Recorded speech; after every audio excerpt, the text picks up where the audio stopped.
கர்த்தருடைய நாமத்துக்கு மகிமையுண்டாவதாக. இன்றைய வார்த்தை சங்கீதம் 105:4. கர்த்தரையும் அவர் வல்லமையையும் நாடுங்கள், அவர் சமூகத்தை நித்தமும் தேடுங்கள். எனக்கு அருமையான தேவனுடைய பிள்ளைகளே, அவருடைய சமூகம் அதாவது எங்கே இருக்கிறது? நீங்கள் எந்த இடத்துல முழங்கால் படிக்கிட்டோ அதுதான் தேவனுடைய சமூகம். ஜெபத்தில் நீங்கள் தேவனிடத்தில் பேசணும். அவருடைய சமூகத்தை நித்தமும் எந்த நேரமும் அவருடைய சமூகத்தை தேடி ஓடி நாடுங்கள். அவர் வல்லமை உள்ளவர். ஏன்னா அவர் வல்லமை உள்ள தேவன். நீங்கள் அவர்கிட்ட நெருங்கி போனால் தான் அவர் உங்களை ஆசீர்வதிக்க முடியும். அவரிடத்தில் நீங்கள் பேசினா தான் அவர் உங்கள் விண்ணப்பத்தை கேட்டு உங்களுக்கு பதில் கொடுக்க முடியும் இல்லையா? அதனால் நீங்கள் கர்த்தரையும் அவர் வல்லமையும் நாடி போங்க. அவரால் அற்புதம் செய்ய முடியும் என்று சொல்லி விசுவாசமாய் அவருடைய சமூகத்தில் உட்காருங்க. நீங்கள் முழங்கால் படிக்கிற இடம்தான் தேவனுடைய சமூகம்.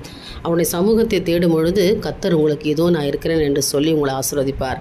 உங்களை மாத்திரமல்ல உங்கள் குடும்பத்தையும் தேவன் ஆசீர்வதிக்கிறவராக இருக்கிறார். அதனால் இந்த நாளில் விசுவாசத்தோடு துவங்குங்க. கர்த்தர் உங்களை ஆசீர்வதித்து உங்களை பெருமைப்படுத்தி உங்களை கனப்படுத்தி ஆண்டவர் உயர்த்துவாராக. தேவனுக்கே மகிமை உண்டாகட்டும். ஆமென்.